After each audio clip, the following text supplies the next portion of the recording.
Hey folks, Darren Hartwell here to sympathize with all you fantasy owners who drafted Jimmy Garoppolo. I'm sorry for your loss, but I'm here to give you good news. There's help on the Week 4 waiver wire.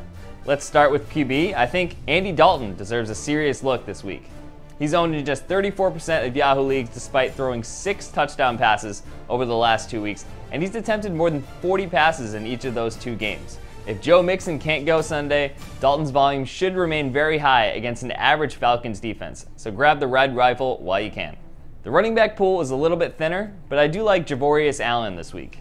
His usage is low, but he's scored a touchdown in 3 consecutive games now, and he's Baltimore's clear goal line back. That's good news against the Steelers defense that's allowing 30 points per game right now. All that said, the clear star on the Week 4 waiver wire is Falcons wideout Calvin Ridley. Ridley scored over 40 fantasy points in PPR leagues last week, the most by a rookie receiver since Odell Beckham Jr. The Alabama product is immensely talented, so even if Week 3 was a bit of an aberration, he has too much upside not to be owned in all formats.